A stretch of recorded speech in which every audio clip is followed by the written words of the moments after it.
Hello, everybody. Welcome back to another edition of the Hockey Mountain High podcast. I'm Griffin Youngs, joined by Christian Bolle. As always, good to see you, buddy. It's been a long time.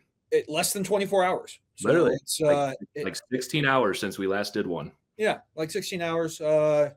It's been a fun day. Fun day, bad day. The day started off great, has not ended very well. No, not at all. So we are going again today. Christian is going to be on a boat over the next little bit, and I'm trying to give him as little work as possible. It all happened to work out today because it's a busy day. Denver sports, the Avalanche played at 11:30 Mountain Time, and the Broncos played at 1. And 1 went just about as great as I could have hoped for. Just a shame it wasn't like the really big one that would have sent you to the Super Bowl. But the Avalanche, dominant bounce back performance in Toronto. They win 4-1 over the Maple Leafs. Should have been 4-0. I am kind of pissed that Blackwood couldn't get that shutout because of that penalty at the end. And the Broncos, unfortunately, can't make the Super Bowl with Jared Stidham. That game just went like the one way that it could have been heartbreaking because they had it. It was right there. The Patriots were not that good, but it was literally just the fumble in the second quarter. It's the entire. Yeah, I mean, it's rough. And I don't think Broncos fans want to hear this because you do want to go to the Super Bowl. But after watching that game, as a Broncos fan, I can pretty confidently say we would have lost by like 30 to whoever, whether you face the Seahawks or the Rams. And it all goes back. You have your backup quarterback in. If Bo Nix plays in this game, the Broncos win, I think, handily. Like they win this game comfortably because the difference in the game, Drake May used his legs. Jared Stidham's not much of a runner. So Bo Nix's legs would have played a big part in this game. The weather was crazy. I don't know. What about you? Do you still like snow football, or do you think it's like it's fun for a regular season, but when it's the most important game of the season, it kind of sucks? Yeah, it's like it's a special treat every now and again where you don't get it all the time. But when you do get it, it's a fun change of pace. But when it's the AFC Championship and it starts in like the end of the third quarter, essentially, so you're playing a completely different game than you did in the first half, it can be a little irritating, but that's life. It's Colorado, you know? Yeah, you're going to deal with it. You only got to deal with it for like 5 more years till the new stadium comes in, then it has a dome, so we're good. But I mean, that the entire game was the fumble where Jared Stidham, he has the great play that sets them up for their only touchdown, and then he sets up the Patriots for their only touchdown. They don't take the points in the second quarter on the field goal, and they lose by 3. They miss a field goal. They miss another field goal. 2 field goals. It's 2 field goals. Patriots miss field goals. It's just a sloppy mess. It was a gross game. It was gross game. And it's just, man, they were right there. They were right there. But it is like, I'm obviously heartbroken they lost because you don't get the opportunity to go to a Super Bowl. But if I'm looking at this like with glass half full, it would have been 10 times more embarrassing to lose in the Super Bowl than to lose in the AFC Championship. Yeah, that's like the Super Bowl is its own separate entity. Like it exists. It feels like on a different level than really anything in American sports. Yes, it's like it feels like the only thing really bigger than it is the World Cup for soccer and like the Olympics in terms of just market share. And losing the way that they would have on that stage is the kind of thing that just gets brought up for a long time, memed on for a long time. It's just, in a way, stick with me here, it's kind of sometimes the second best scenario if you're not going to win the Super Bowl, to lose in the AFC Championship. You don't have your starting quarterback, so you can just cope and say, well, if Bo Nix would have played, we would have won. And so it doesn't really matter. You can kick that can down the road for several months and just use that as the narrative. Like, in terms of like heartbreaking losses, yes, it's heartbreaking because you never know if you're going to get back here. Like that's the thing with football. Teams all the time say, well, we're just going to be back next year, and you never know. But if you're not going to win the Super Bowl, kind of the next best thing, right? Yeah. Like, it sucks. You never know if you're going to be back. And to kind of tie the Avs into this Avs podcast, the thing I wanted to talk about with it is we are in the golden age of Denver sports right now. And if you look at this through a whole picture of it, where the Broncos make it to the AFC Championship game, the Nuggets, once they get healthy, are one of the best teams in the NBA, and the Avs are far and away the best team in the NHL. there's still a very real possibility over these next 5 years that we see all of these teams win a championship. So it sucks in the short term with the Broncos losing, but you do have the Avs and the Nuggets, who are both championship level teams. Both of them are. Like they both have a chance, and you just got to keep your fingers crossed that Bo Nix is healthy. They go get a wide receiver in the draft, and you hopefully can go back to that point. But yeah, that was just it was one of those games where trying to explain to someone why football is like the best sport, don't watch that game. That game was, thank God it was fast because everyone was just running the ball. But holy shit, that game was painful to watch. It's only fun if you're just a total football sicko. Yeah. Like, because I enjoy games like that sometimes just to see if anything can break through whatsoever. But yeah, it was just a sloppy mess of a game. But to your point, like, you have the three major teams in Colorado all in wide open championship windows. Because with the AFC, it's like, you don't really know. I feel like the Broncos are going to be pretty similar to how they were this year, record-wise, at the very least. I feel pretty confident they're going to make the playoffs again, if not win the division again. The Chiefs, you don't really know because, like, they have Patrick Mahomes. They can do anything really, but their roster needs a lot of work right now. The Bills, I'm sure they're going to be in the playoffs again next year. It's just a very strangely run organization. You don't know what they're going to do at head coach or what they're going to do this offseason. The Ravens, like, there's just way too much in the air to really give like an accurate assessment on what that team could look like next year. There's going to be a ton of turnover. I think at least early in the season, there's going to be so much to get used to with that team that it might take them a little bit. They could be great. You just have genuinely no idea what they're going to be next year. So to a point you were making earlier before we jumped on, like, the AFC still feels pretty open. Like, this doesn't feel like the door slammed shut on you. It's just like, well, it would have been nice. Yeah, would have been nice. It sucks, man. Like, I just, it's you kind of were mentally preparing yourself for it all week, just being like, you have your backup quarterback in. Like, it's really hard to win a game with your backup quarterback, and they did. Like, the defense did everything they could to keep them in the game, everything. But you have one turnover, some questionable calls by the coaching staff early in that game, and you have two missed kicks. Like, it's just, it sucks, but also you're set up to be in a really good spot for the next 3 or 4 years if you're a Broncos. It doesn't help that it's so evil that it's the Patriots. Yeah. It's like the year that the Chiefs don't make the playoffs, the Ravens don't make the playoffs, the Bills lose in the divisional. Oh my God, who's going to come out of the AFC? It's the Patriots. Yeah, it sucks. Evil. Here's the thing. They're going to get smoked by either LA or Seattle. Yeah. Smoked.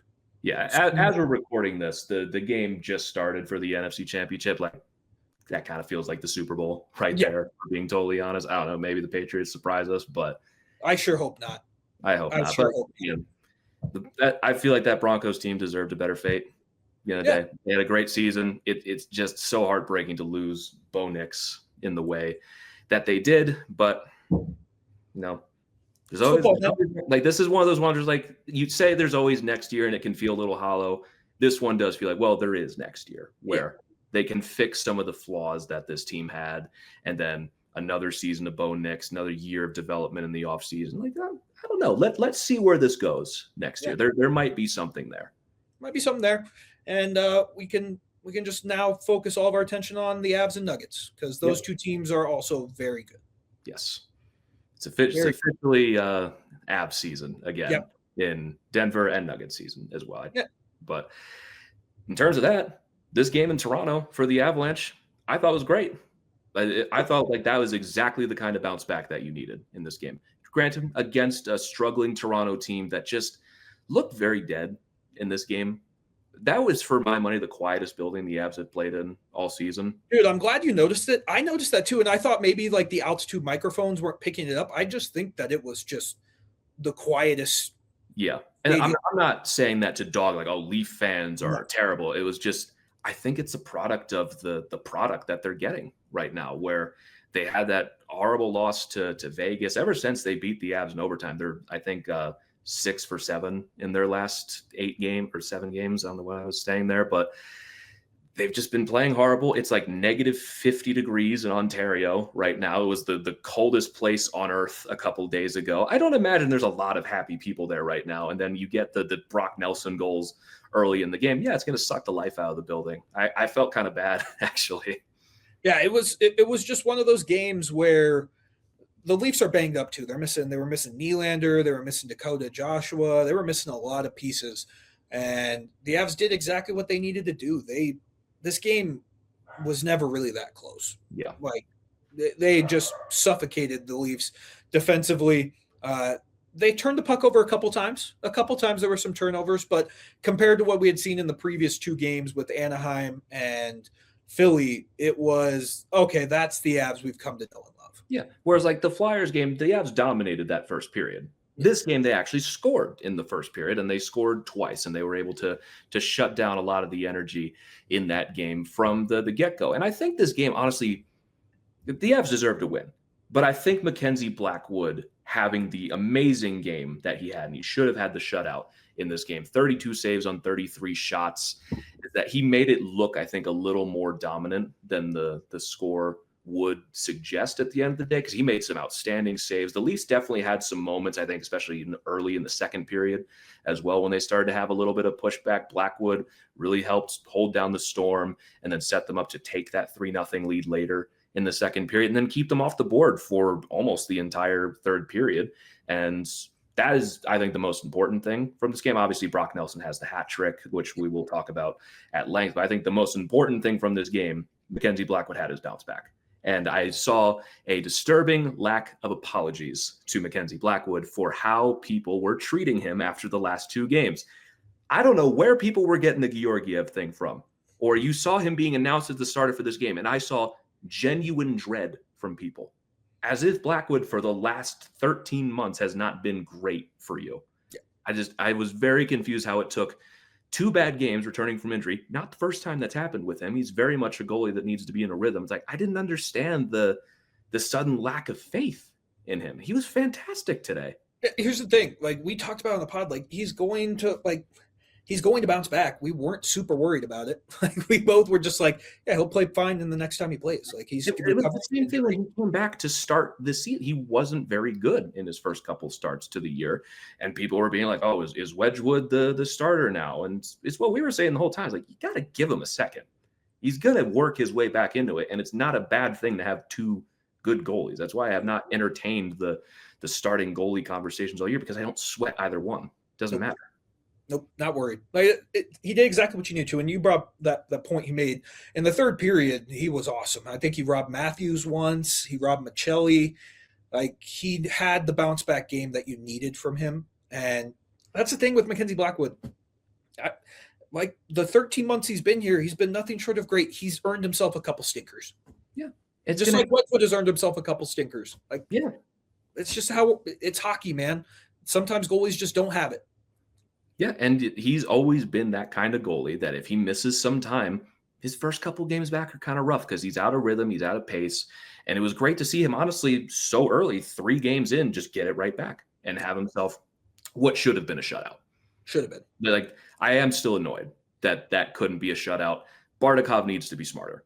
Like, there's no reason to do that on that play, to put yourself on the penalty kill and risk your goalie's shutout, and they score on the power play. It's the kind of play that feels so insignificant in the long run, because the Leafs were not going to come back and score 3 more goals with a minute left. But it's like, it's the kind of play that Jared Bednar is going to look at and go, I can't trust this guy. Especially in important situations, if we're ever in a tie game, I'm just not going to play him, because he's going to probably make a silly decision that might cost them, because that shutout matters to Mackenzie Blackwood. It matters to the rest of the team. And those are just the kind of things that are going to add up in Jared Bednar's eyes. Yeah, they're going to add up. It's just, I feel bad for Bardakov in that because he was pretty solid in this game. Like all the Avs players were solid, but yeah, you just can't commit that penalty. You can't take away the shutout from the goalie. That would have been Blackwood's third shutout of the year. Yeah. I think so. So you got to give your goalie a chance, and they didn't give him a chance. Yeah. It's unfortunate. It didn't really matter that much in the long run. It does not take away from how great Mackenzie Blackwood was in this game, but just unfortunate, needless, and just the kind of thing that for Bardakov is going to probably take away his minutes in tie games and just have him not on the ice. Because again, offensive production hasn't really been there. I want to be a little more positive this episode. I did not mean to turn this into a rag on Zakhar Bardakov segment, but just to wrap that up, it's just the kind of thing that's going to add up for Bednar, and that is the kind of play that might get someone sent down. I don't think that happens right away, but they're not going to trust him down the stretch, and when they're making trade deadline moves, they're not really going to factor him in as the kind of guy that maybe deserves to stay in the lineup. Took the words right out of my mouth. That's going to be the type of play. He's already on the bubble where he's more than likely going to be out if this team's fully healthy. We've seen it. He missed 7 games when the team was fully healthy for that stretch. Yep. He's already on the bubble. And you have players coming up like Taylor McCarr's been very effective in the time he's been up there. He's in the right spots all the time. I've liked Ivan Ivan's game, and they're going to add pieces. So it's like, even though I like a guy like Taylor McCarr, the chances of him playing are, when we get down to it, are very slim. Yeah. Almost scored in this game, too. Almost did. He's going to get one before he goes back down, but they're going to add pieces, and you're right. That was the only downside of this game, that penalty by Zakhar Bardakov. Other than that, this was a perfect game. Yeah. The power play didn't score, but I actually kind of liked it. Yes. It felt dangerous, and it felt like Joseph Woll actually just made some great saves to keep them off the board in this game. But the main takeaway from this game outside of Blackwood is Brock Nelson.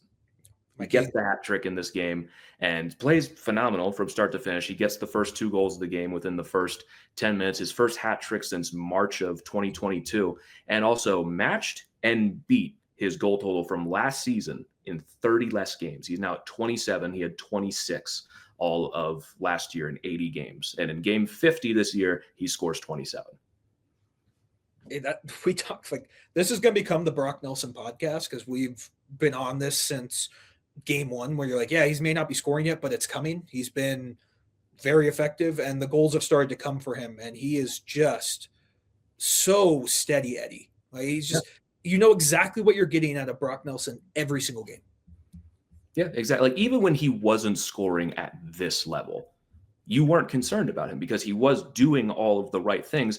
Now he's just also shooting at like 75%, which certainly doesn't hurt. He's tied for the most goals, or maybe has the most goals now with the empty netter in January, ahead of guys like Austin Matthews and Cole Caulfield. He's just been that steady for you, that productive for you, where if he finished the season with 27 goals, I'd be thrilled. Yeah. I'm the moon happy. He's going to score 40, dude. Yeah, he's 13 away from 40. He's got 32 games left to do it. Yeah, he's going to score 40. It's going to be insane.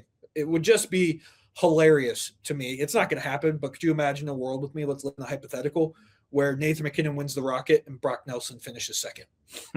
Live in that world with me. It's not going to happen, but that would be fun. That would be great. It would be amazing. Like, for Brock Nelson, it's like our expectations, we kind of tempered our expectations a little bit coming in this year. I think we were like, yeah, I'd be okay with 25. Like if he gets 30, that'd be awesome. I'm not expecting him to go and reach that point, because especially as he's starting to get up there in age and maybe starting to come down in the goal scoring department a little bit. But we've seen he does all the right things and takes a lot of pressure off of guys. 25, yeah, I'd be happy. He's going to lap his way around 30 before the end of the year, which, again, for all the discussions about that $7.5 million cap hit, with the way centers are right now, I feel like we got off pretty easy with that. We got off really easy with that. He's been unreal. He's going to have potentially 40 goals, in with 65, 70 points. Like, that's insane. Insane production from a second line center. And you can't have him on the ice enough, in my opinion. You just can't. It felt like that at certain points in this game, where they're just playing him with MacKinnon and Natchez at certain points. And obviously that's not the line they're running out there, but I feel like Bednar kind of has the same mindset. It was like, I mean, it's never a bad idea to have Brock Nelson on the ice. Let's just see what happens here. And that they get a goal out of it. Yep, they get a goal. I mean, that first goal he scores, what did we talk about in the last episode? Cale Makar defensively hasn't been the best. The defensive play he makes here on Austin Matthews to break up that play and creates a 2-on-1, And the shot by Brock Nelson literally broke the camera in the net. Yeah. That was pretty funny. I love this because, again, Makar with the takeaway on Austin Matthews, he reads that pass perfectly right at the blue line, gets it to Brock Nelson, who looks off Nathan MacKinnon and shoots it and shatters the camera. Yep. What a stud. Like that is just the kind of shit you do when you're feeling yourself. You know every shot you're taking is going right in the net. You look at the leading goal scorer, one of the best players in the world, Nathan MacKinnon, you're like, nah, I'm going to take this. I got this one. Shatters the camera in the net while he's at it too. And then for his second goal, he's standing basically at the blue line. And he's like, cue ball, corner pocket. I'm going to bank this one in off the goalie. And he does. Yep. He's just hot right now, dude. He's so hot. And it's just been so much fun to watch him play. And I don't really know, like, if he can just continue this in the playoffs, because last year in the playoffs, they were so snake bitten on that second line. Brock too. If he comes in and he does this in the playoffs, it's already going to be hard to beat this team 4 times. If Brock Nelson's playing this way, it's going to be close to impossible. If they had half of this Brock Nelson production in the first round last year, they move on. Yes. That was a huge thing from that series. Brock Nelson had 0 goals, but he was ringing posts. He was getting robbed. Like, we were still I remember going into that game 7 and be like, I still feel like Brock Nelson's probably going to get 2 in this game because he's been right there the whole time. And you look at his shooting percentage right now on this season. He is shooting 23.3%. That rocks. We do have to be a little realistic of saying, okay, he scored 20 goals in 26 games here. That level of production is not really sustainable. It's nice while you're getting it, but it is unreasonable to expect that to be consistent. But I don't need 20 goals in 26 games from Brock Nelson for him to be good. If he's still getting half of that, that's still incredible. Like, his shooting percentage is going to come down a little bit, and he'll probably finish the season below 20%. But he is proven beyond any reasonable doubt. Like, he is very much the perfect 2C on this team, whether he's scoring at a ridiculous pace or not. He's a great fit on the power play. And I loved in this game where you were saying coming in this game, fuck around a little bit. Let's have a little fun. And you throw Nelson up there for a couple of shifts on the top line just to see. And it works because, of course, it does. It's Brock Nelson. And you're just so lucky to have him right now on this team. What did Kiwi Ranta shoot last year? Wasn't he like in the high 20s too? I would have to find that. It felt like he was scoring on. Yeah, he almost scored 20 goals last year. Shot. And Kiwi Ranta currently has 1 goal right now on this season after having 60. He only shot 19%. Interesting. I would have thought it was a lot higher than that because However, there's only the second season that he's shot above 9. Okay. So yeah, big statistical anomaly. So it's very likely. I mean, Brock Nelson, if he slows down, he's going to get 40 goals. Yeah. Like he could break his career high, which would just be amazing. And he's just been the perfect 2C, man. That's just it's like when you get to a playoff series, like 2 to 3 goals out of Brock Nelson in a series, I feel like is a perfectly reasonable expectation. If you're getting this, you're getting like 5 out of him in a playoff series, which is fantastic. But again, is he the best 2C in the NHL right now? I mean, in terms of the role, but I mean, there's definitely some high-end 2Cs out there. There are, but production-wise, I don't know, man. He's got to be the highest producer right now. You would think, right? Yeah, I'm trying to think of like one who would even be close. Yeah, I'm trying to rack my brain of be like, what would be the other one currently? I mean, because it depends what the Oilers are doing. True. Because if it's McDavid and Draisaitl together, Draisaitl doesn't count as a 2C. But I guess technically right now Draisaitl's centering his own line. But like, that's not really fair, is it? Like, Draisaitl's a top 5 player. It's hard to be like, yeah, that's a 2C. That's just what the Oilers do when they're having fun. Could you imagine what Brock Nelson's return would be at this trade deadline if the Avs were acquiring him? The Islanders got to be sitting there like, they got a haul. But yeah, the thing is, like, this year, it's just one of those trades where it's like, we talked about the Rantanen trade last episode. You look at this trade now, 11 months later, it's like, It's a great trade for both sides. Everyone got exactly what they wanted. The Islanders are doing great. Cal Ritchie's doing fun stuff for them, and he's only going to get better. And they got the pick as well. Brock Nelson's been a superstar for this team on the Avs this year. Everyone got what they wanted out of it. It's another win-win trade. So I don't know. When it comes to Brock Nelson, I need to temper my expectations a little bit, but I'm going to enjoy this run that he's on right now. Yeah. I'm going to enjoy it. Yeah, again, because I'm like, oh, so his shooting percentage is going to go down. He's still going to be good. Yeah. Like, he's still going to be scoring in big moments. He's Brock Nelson. He's done this his entire career. It's just, 20 and 26, probably going to come down a little bit. Probably going to come down a little bit. But even that, like, he's been that his whole career. He's a great shooter. Mm-hmm. And he's a great high IQ player that's going to get himself in the right position. So it's not just a matter of, he's getting lucky right now. He's just good. It could be a really fun line in the Olympics with Brock Nelson and Tage Thompson on the line. Yeah, I don't know. Brock Nelson huffing and puffing and wheezing his way on Team USA. That's going to go down as one of the worst tweets ever. Like that line, can you imagine that? Tage Thompson, Brock, that's got to be one of the biggest lines you go up against. Yeah. Like, as just a big line. Tage Thompson's on a heater. Brock Nelson's on a heater. Did Boldy make the team? Yeah. I remember that correctly. He did? Boldy made the team. His GM runs the team. Yeah, it's true. That's true. I could see a world where that line could be troublesome for Team Canada to go up against. And Brock Nelson's been elite defensively this year too. Yeah, he's been fan. Like, what else are you asking for out of Brock Nelson this year? 50 goals. I don't know. I think that might be the only thing I'm asking for him. Like, he's done everything we've needed him to do so far. I guess. Right. Yeah. Like, I don't think he can do anything else to, like, raise the level we had for him, because it's already been elite. Yeah. I mean, he's been good on the power play. He's been great defensively. He's scoring goals. This could not be going any better. It could not be going any better.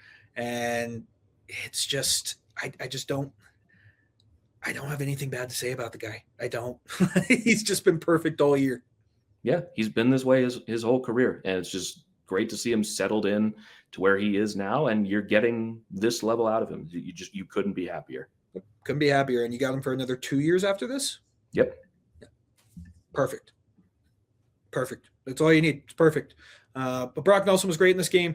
Jack Drury gets another goal. I think they showed it on the broadcast. He's like 2 goals away from his goal total with Carolina in like 60 less games. So again, Jack Drury has been fantastic. He's the exact bottom 6 forward you've needed, and he fits the role to a T. Yeah, because the great thing about Jack Drury is, like, I think we all agree is, like, 3C, it's not way over his head, but he is better as, like, again, that high-end 4C that we've always been talking about. But he's not drowning in this role. No. There hasn't really been a ton of games where Jack Drury's just been bad and overmatched and, can't do his job. Like, again, the thing with the bottom 6 as a whole is, like, you're getting very good production from a lot of these guys, where you have Parker Kelly at 10 goals. You've got Jack Drury at 8 goals now, and coming through at, like, pretty important moments where I look at where this team hopefully is going to be built when healthy and think about, like, those guys are going to get big goals in big moments for you. And this whole play on this Jack Drury goal was absolutely beautiful from start to finish. You get from Malinsky to Girard to Kiviranta to Kelly to carry it over the line. And then you get it to Jack Drury just with that perfect shot. Yeah. That perfect shot. He's got a very underrated shot. Very underrated. And it's just that execution you've been missing from that bottom 6. You got it in this moment. Yeah. And it was just, I mean, that was the nail in the coffin. Once that goal went in, you were like, okay, I can actually kind of focus more on the Broncos game. Yeah. Like, crazy to say, when you still have like 5 minutes left in the second and the whole third period to go, the way that game was going, you had no real concerns whatsoever. It's like, you got a little bit of a push from the Leafs before this goal early in the second period. Second half of the second was all Avs, and got a little bit of fight from the Leafs in the third, but it never really felt like this game was in that much danger at any point. No. Like, it was, once that third goal went in, I was kind of like, yeah, we're good. I'm not super worried about this. Yeah. Like, we even if you give up 1 in the third, your defensive structure has been awesome. The Leafs haven't been able to sustain any pressure today. Like, they were not cycling the puck well. They just looked like a very disinterested team in this game. And the Avs took advantage of it and like I said, after that third goal, I was just kind of like, okay, cool, we can zone out. The Leafs played the best defense of the game when their net was empty with like 6 minutes left. That was their best defense of the game. Yeah, I mean, and again, shout out to Blackwood in the second period as well, because there were a couple of points. Like you look at the final stats from this game, the Leafs finished with 3.8 expected goals overall. The Avs finished at 4.6. Blackwood again made this game a lot more comfortable than maybe it should have been, with a lot of huge stops, and just helped the whole team, I think, just feel comfortable with this game, that they were in complete control. And like there was the one. I forget who had the shot. I think it was Mateus Michelli, where it was just a little shot down the wing and just a confident glove grab, like it's just like nothing that he wasn't having over the last 2 games. It's a simple save, but that just showed me that his confidence is there. Yeah, his confidence was there. He was elite today, and he was the Mackenzie Blackwood we've come to know and love. So again, like people freaking out after couple bad games from him, he was going to be fine. He's going to bounce back. And you have Wedgwood joining the team. He'll be there for the next game. He's going to play one of the two. I think you go Blackwood in the first and then Wedgwood in the second, but that's just me. I don't know what they're going to do. But your goalies are going to be fine. The Avs are still like, I'm not going to say they're out of their slump because it's only one game. Go do this for a couple more and you'll be out of the slump. But they just needed a game like this to just be like, okay, we can still do what we need to do. Yeah, like it's not a slump buster really, but it felt like a very different team than the one we'd had for the majority of that homestand, where you had the 2 great games against Ottawa and Columbus, but since then it was just kind of a dud. Like this felt like an Avs team that was just firing on all cylinders, trusting each other, had good chemistry. It helps to get the 2 goals in the first 10 minutes of the game. I think that definitely helped a lot, but they just looked far more confident in this game. And sports are weird sometimes. You're at home for 3 weeks, basically, and sometimes you need to get on the road and be on a plane and just get into that routine to get your head in a better space. As someone who's like been on team trips before, like, yeah, it feels different. Like it feels like it's a little more focused on the game itself. Sometimes it is harder to drive to the game from work or from home and get in your headspace for that. Sometimes it can be an issue. And so they have a nice little road trip here. Really couldn't have started any better. Only would have been better with the shutout, but you can't get everything you want in life. Can't get everything you want, but I do agree with you on that point. I would love to talk to like professional athletes and just ask them, because it's like, I'm sure being at home is great, especially over this 7-month season of a grind. If you just get out of your routine where you're at home for 3 straight weeks, like does that throw off the vibe a little bit? I can just say from my experience, like not playing in the games, but like I feel like it can be a little similar sometimes of like being the videographer where like if, for example, CSU's working a home game on the weekend, I'm coming straight from home. And, it can be a little harder to get locked in for something like that to, start your day at 4 p.m, basically, where on a road trip, I'm on the plane the night before and I'm waking up with a schedule in my hand. Here's the itinerary. Here's all this. You got to plan your day around this. Work is always on your mind. And so I think there's a little bit to that. Sometimes a road trip, especially losing in the way that they did and being on this road trip, can just get the neurons firing in your brain a little faster. Sometimes you get comfortable on a long homestand, and we'll see how the rest of this road trip ends up going. If they get 4 points out of Ottawa and Montreal, then you're feeling like this team's starting to roll again. You just want to take some good momentum into the Olympic break. Yeah, take some good momentum. You got to face the dorks that are the Ottawa Senators, and that Montreal game is going to be just. I want you to, if the Avs lose that game, oh my God, the Canadian media is going to talk about the Canadians being potentially the Stanley Cup favorites after that. If the Canadians beat the Avs in that game.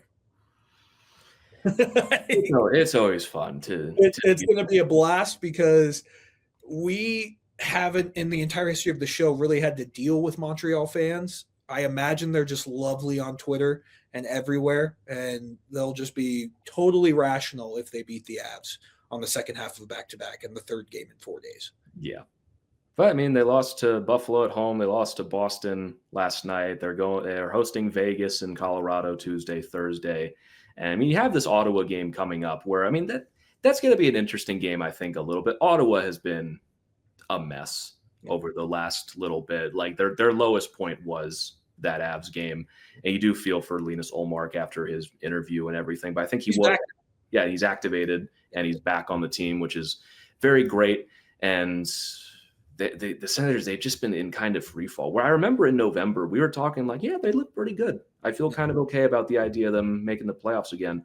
They're 3-5-2 in their last 10 games. They've lost 2 in a row on the road to Nashville and at home to Carolina today. And they're playing Vegas, I think now, actually, or the game might be over at this point because it started at 3. But, they're up 7-0. On Vegas? Ottawa is up 7-0 on Vegas right now. Wow. Okay. Was not expecting that. Maybe that changes things a little bit, but there might be a little bit of carryover from that last game and that 8-2 decision where Ottawa was getting very chippy in that game. So I don't think it's 8-2 in this game. I think it ends up being a little closer, but I would love to see the Avs continue where they left off in this Toronto game. I do. It sounds like Devon Toews is going to play. That's kind of where I'm going to. It's like Toews is there. They just sent Deshaun down. So I would imagine Toews is back, right? Unless they're calling up someone else and sending them over the border. So Toews coming back just makes sense. Ross Colton's on the road trip too. I don't know if he gets in this game, but he very well could. So all of a sudden you're starting to get bodies back. And I think that would just make everyone feel a lot better. Devon Toews, we talked about it on yesterday's episode. If Devon Toews plays, you just notice the cohesion of the defensive unit is just 1,000 times better. Yeah, so much better in this game. And it was very strong in this game. Like they definitely responded to the challenge of playing horrible against the Flyers. And then adding Toews back, I think, is just going to let everyone settle into their roles a little bit more in this game as well. So if they do get Toews back, I think that's a huge boost for everyone. If they're playing like that, not a lot of teams are beating the Avs playing like that. I'm going to assume they will. I think the Senators put up a good fight in this game. I think the Avs win it 4-3. See, I think it's just the games in Ottawa are always just so crazy. I'm going to go out on a limb and say the Avs win 7-6 in overtime. Okay. I was going to say, you said that. I was like, I'll throw an extra one there. I'll go 5-3. Yeah. What are we doing? 7-6.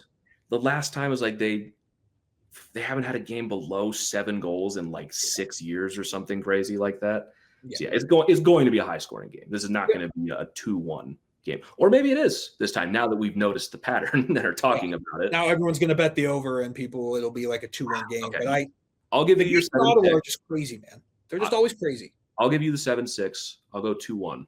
Okay. So we hit both sides. Yeah. We hit both sides. And yeah, that game's going to be interesting. I do think Devon Toews coming back is going to be huge.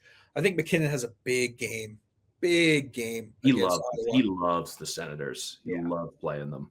Yeah, he's going to have a big game. I feel good about that. I think Natchez had one.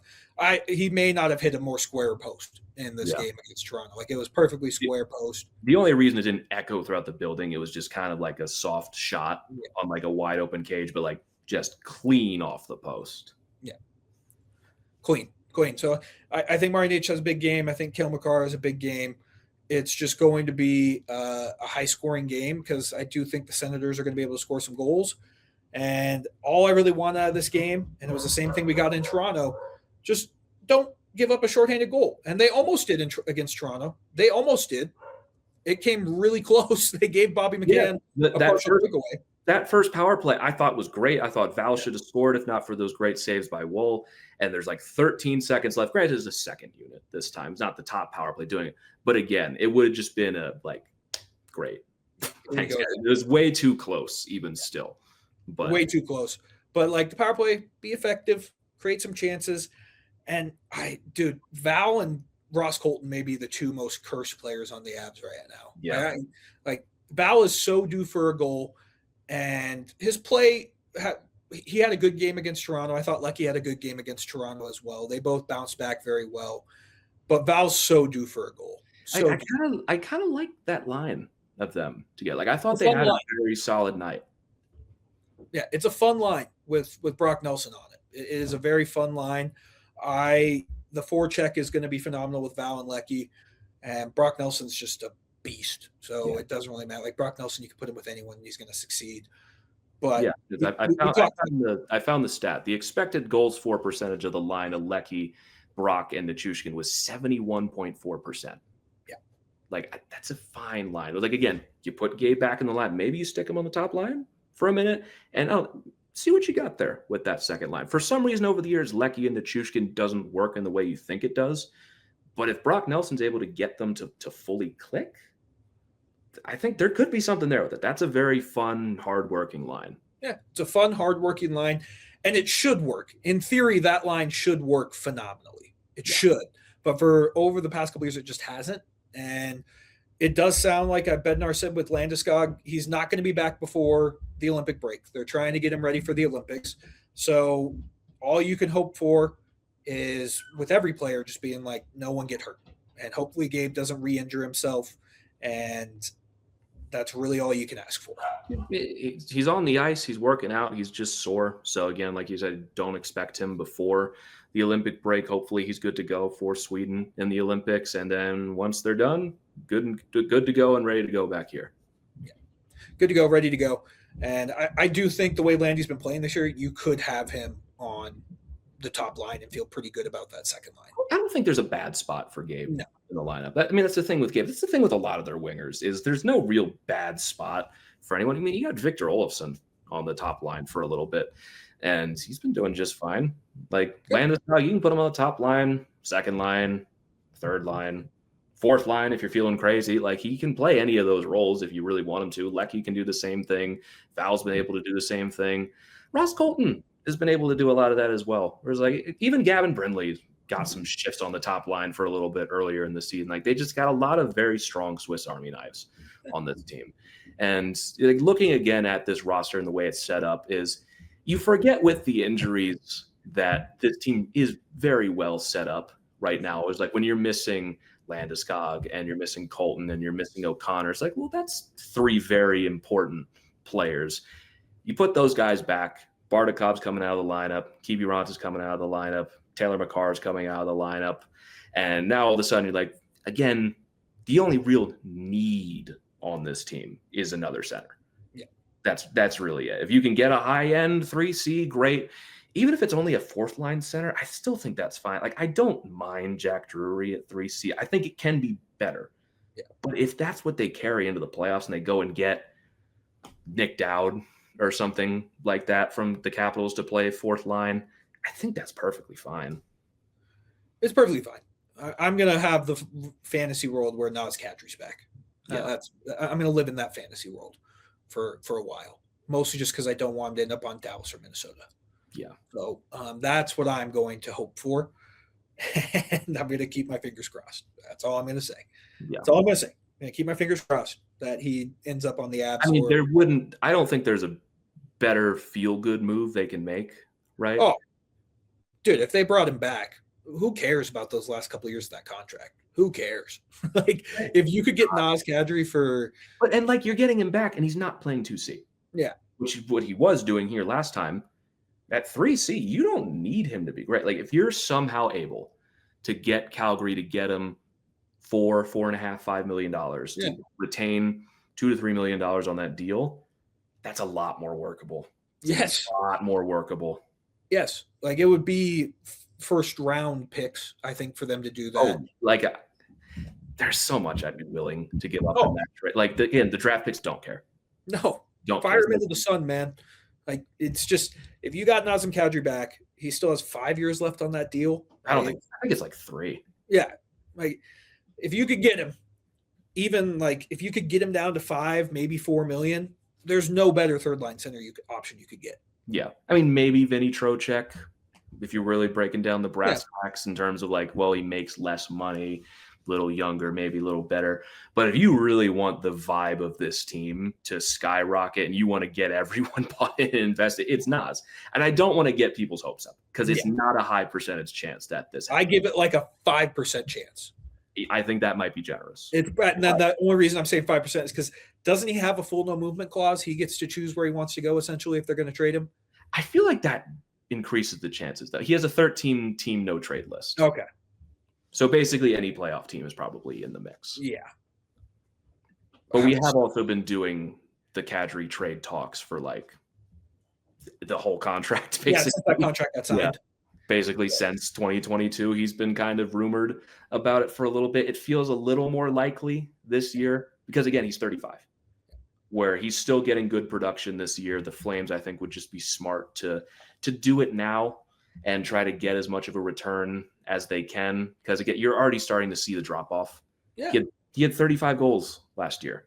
Yep. With 9 right now. Like you're having that conversation already of, if the Flames wait any longer, they might not be able to do this at all. And if they do, they might not really get anything to begin with, where he still has that allure of that 2022 run to a playoff team. You don't have to sell him to the Avs. Like they will give you whatever you want for him.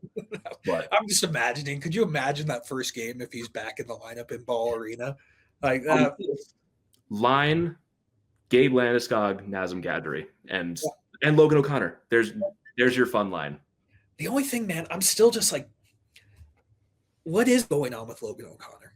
Like no news with Gabe kind of felt like good news. No news with Logan O'Connor feels kind of like they're hiding something. Yeah. I mean, we've got no news, so it's hard to speculate on what could even be the problem, but it's another hip surgery. And until we get something else, like, it's hard to feel okay about it, but you still got 32 games for him to come back.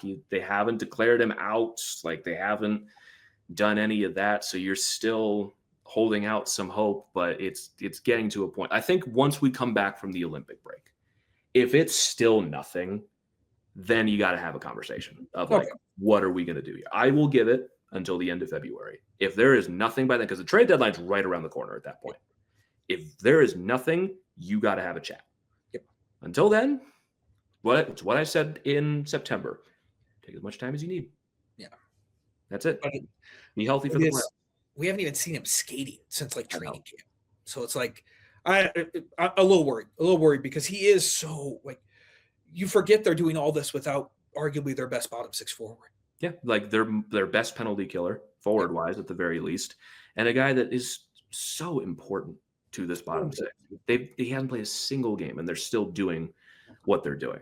And I think people forget how important that guy is. Yep. So we'll see. We'll see. Nazem Kadri would be awesome on the Avs. Logan O'Connor coming back would be awesome. There's a lot of good pieces going to be. And it's just a lot better to come on these episodes and have positive things to talk about, because that last episode kind of sucked.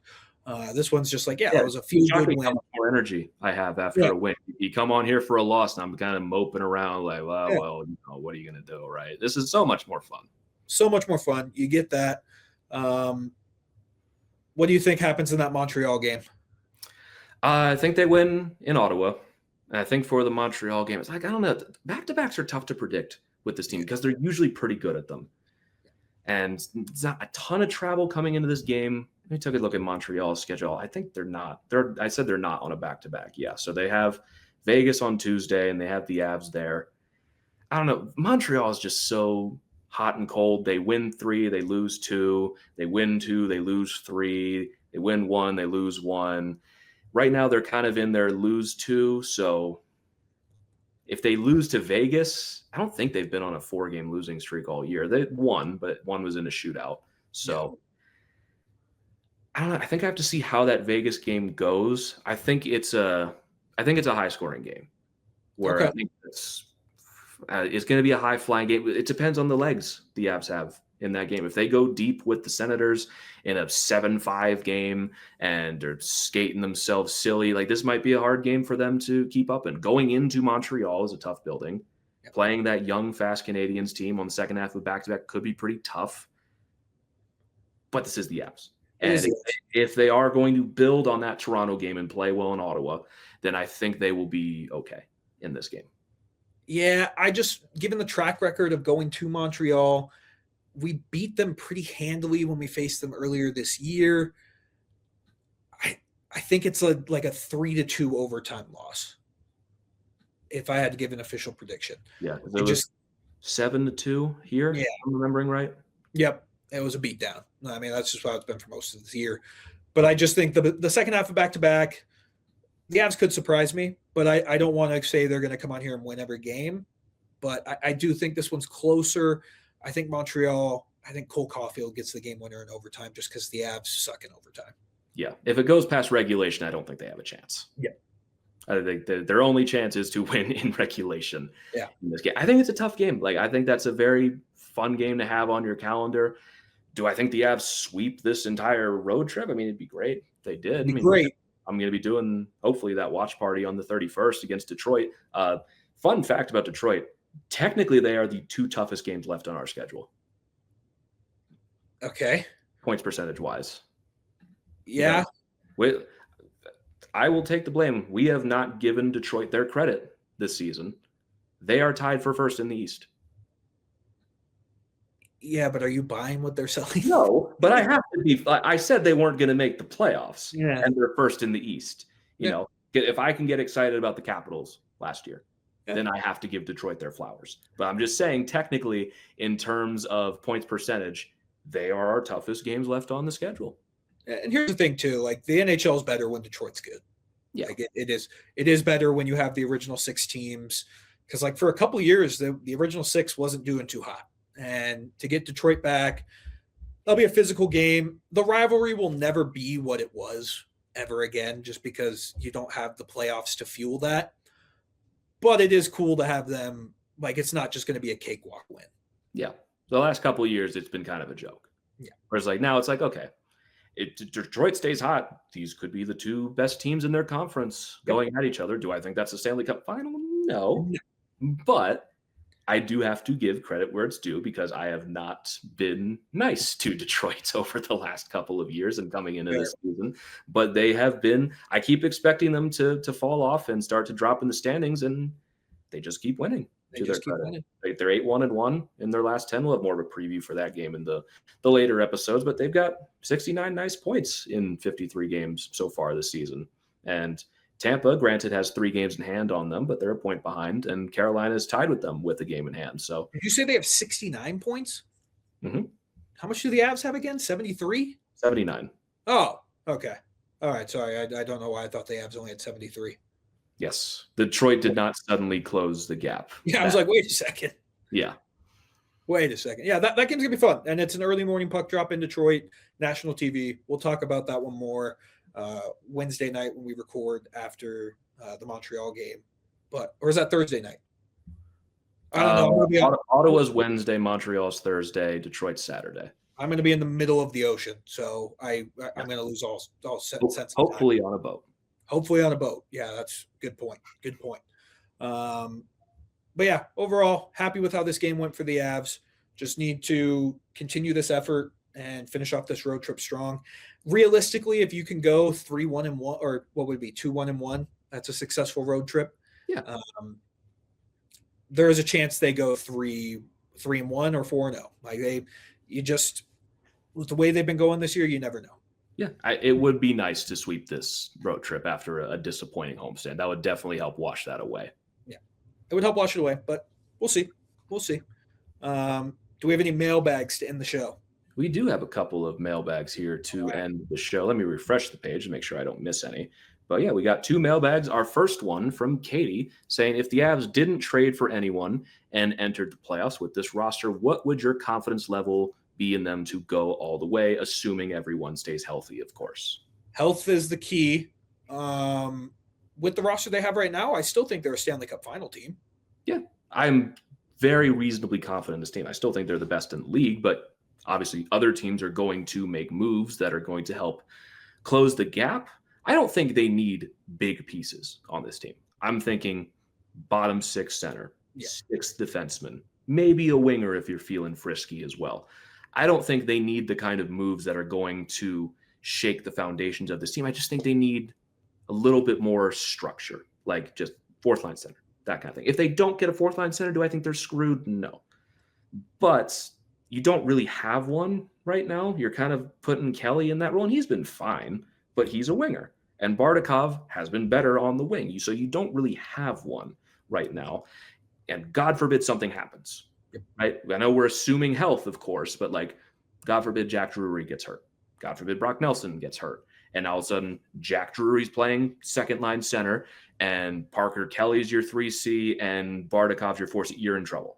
Like, you need center depth to go far, even if it's just another 4th line guy. Like Wood, I don't even know, Nick Dowd fix that potential injury issue? Probably not, but you'd feel a little better, right? Yeah, you feel 100% better. It's a complete 180 of where you were last year, where you were trading for need with a second line center. Yeah, you don't they rebuilt the team in season. Yeah, you don't need that. You can go into this trade deadline a little bit not cautious. Cautious is the wrong word, but you can be. You don't have to be hyper aggressive. Yeah, like again, they rebuilt the team in season last year. They redid their goaltending. They completely changed their center depth, and like just redid the entire main part of this team. They traded Mikko Rantanen for Marty Necas. Like it was a full-on in-season rebuild. The fact that team was that good was impressive. But now you're seeing a team that does not need surgery. You just need a little bit of support. Not even really help, just support. Just get another center to help structure the bottom six. Get another guy for the defense. I think they're going to, because they already traded Sloviov. I think that's definitely a move they're going to make to just bring in a little bit more support for the defense. So when one guy gets hurt, all of a sudden people are not drowning in the same way that they were over this last little bit of a stretch. So my confidence level, let's say first round, when you think about who they would possibly play, my prediction for who they play in the first round, I think they're playing Utah in round one. I think that'd be fun. But I think that'd be fun. Yeah. Hypothetically, against Utah, is that a problem? I don't think so. Against Dallas, is that a problem? I'd like to take every single precaution possible to make sure that it's not a problem. So I'd be reasonably confident. But again, just I know we have to assume health in this hypothetical. It's just that's not how the playoffs work, unfortunately. But okay, I'll play along. Assuming health and they're healthy, I still think they can do it. But it's hard to come out of it. It's also just kind of, I don't know, it can be a little bit of a bummer for a team to come out of a trade deadline with nothing. Yep. Like they're going to do something. Sometimes that can affect a team to be like, oh, we're playing this great. We're not going to get any help. And also, sorry, go ahead. No, you're good. I was just going to, they're going to get, we're talking about Chris McFarland here. He's going. They're going to go do something. And also, it's like I talked about a couple episodes ago. It's like, I love Gavin Brindley. This game against Toronto, he was not very good. No. January has been a bit of a struggle bus for him. Zakhar Bardakov has his shortcomings as well. Are you starting the playoffs with Gavin Brindley? Assuming everyone's healthy, even Logan O'Connor. You could, because I think Brindley still would fit in. He would fit, but I think Kiwi Ranta would get the bump over him. Yeah. But it's like, that's what I mean. It's okay. So you got Kiwi Ranta there instead. Does that make you feel that much better? No. So that's what I mean. Like, I think that they're going to get something here. Because again, I love Gavin Brindley. I don't think they're going to put that trust in him in his first rookie season in the playoffs, where, yeah, he was great in November and a little bit in December. He hasn't been that great recently. They're not going to put him in that role. Correct. Because that's not fair to him, really, to entrust him with like, yep, your starter, day one. They already gave him the extension. They've already showed they believe in him. But again, they're going to go do that at some point. They're going to go find their Andrew Cogliano, and they're going to go just support the rest of this team. They're going to do it. So, Katie, you're the best. Thanks for the question as always. Yep. Moving on to our next one from DJ saying, first time I've been able to do the mailbag, but have been listening since the Cup year. Love y'all's pod. I'm a coach down in Texas. So first, rest in peace being surrounded by annoying Stars fans that didn't care about hockey 3 years ago. Also, from my professional experience, this is a poorly coached team with the same issues cropping up every year without any real attempts at adjustment, and it drives me crazy. If somehow we get bounced in the second round again, do you think it ends up being the axe on Bednar with the same results and the same issues burying us? Love y'all. Keep rocking. That's a loaded question.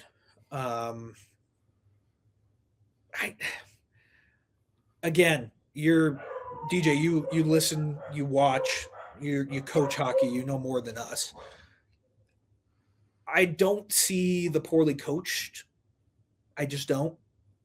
I don't think they're poorly coached. I think they are very finely coached. Yeah. Especially with the way their structures and their systems are set up. I've seen poorly coached. Yeah. There's a big difference. There's downfalls. Like the power play, I do think is bad. But also when the penalty kill is right now second in the league, yeah. That's a very structure-based thing. And they're doing it without Logan O'Connor, which I think is an indictment on coaching as well, that it's been very strong. It's not perfect. I'm not saying Jared Bednar is perfect, but I think let's rewind to the offseason where we had this conversation a little bit of what would it take for Jared Bednar to get fired this year. And I think requirement number one was either missing the playoffs or like sneaking in and getting bounced early. So option one's already off the board. They are far and away the best team in the NHL right now. As for the playoffs, I mean, we don't know what that could look like this year. Because you look at them in 2022 when they had a team that was this successful. I see Waffles is agreeing with me upstairs as well. But when they had a team that was this deep and this talented, it didn't really matter because they were just that dominant and coaching was not slowing them down or anything like that. And they were able to go win a Stanley Cup. The last 3 years, they have had some big issues on this team. First year without Gabe Landeskog, their cap issues where they are just making shit up as they go. That team that they had in Seattle, you take Val out of the lineup as well. Like they were on fumes. And like, it's such a frustrating series to look back on. I did a little bit of a deep dive back into that series the other day. Did you know that they scored 18 goals in that series? The Avs did? And the top line had 13 of them. Yeah. And if you want to include Devon Toews and Cale Makar, that's 15. Yeah, Miko was awesome that series. Like I remember Jared Bednar, like basically in the media being like, I don't fucking know what to do. I don't have players.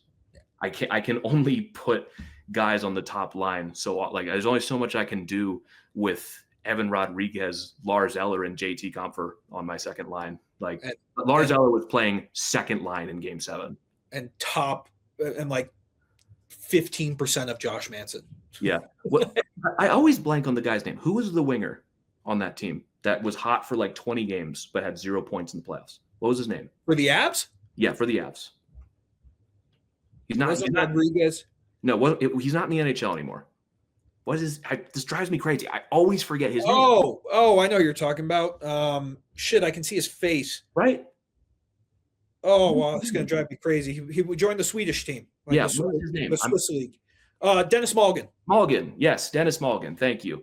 Where he was playing significant minutes in that playoff series as well. And like Game 7, they didn't have a center. They played 7 defensemen, and it was Brad Hunt. And I looked this up in Game 7. He took 1 shift. But to continue on with that point against Dallas, against Winnipeg, they smoked them. I know I'm getting Waffles all riled up because she's remembering all of this right now, and she is not happy. And that Dallas series, to missing the bodies that they were as well. And Dallas last year, power play failed them. Like that was one I look at. I was like, yeah, you failed that time. Is that enough to put a coach on the hot seat that if they don't win this year, that gets him fired? Not immediately. I'm gonna play along. Hypothetically, they lose in the second round to Dallas again. Bednar has not shown the door in the offseason. No. But the seat has a Bic lighter under it. It's not hot, but there's fire that if they come out flat the next year or lose again, then maybe. But you have to remember, who's available to coach right now? Like, no one. No. And when you have a coach like Jared Bednar, I've said this a lot, when you have someone like this, who is, in my opinion, the best coach in the NHL, at least up there with John Cooper, if you want to make that argument as well, you better be sure. You better be sure that that's the right move, because you don't get a second chance at that. No, you don't. Yeah. I mean, I do agree. If they flame out early in the playoffs, he's not fired, but the seat is warm. Yeah. Where it's like if Tampa didn't, in 2019, they got swept in the first round. Mm-hmm. And they won 2 Stanley Cups after that, but let's say they didn't. Is John Cooper still there? You don't know. Probably not. Yeah. Jim Montgomery in Boston. They win the President's Trophy dominantly. They lose in the first round, and they're struggling after that. He got fired. Yeah. Also, Montgomery wasn't there nearly as long as Jared Bednar. But again, we just have to see how it plays out. Yeah. Because we could go through the play. Because again, this team has won, and they have won with Jared Bednar. Yeah.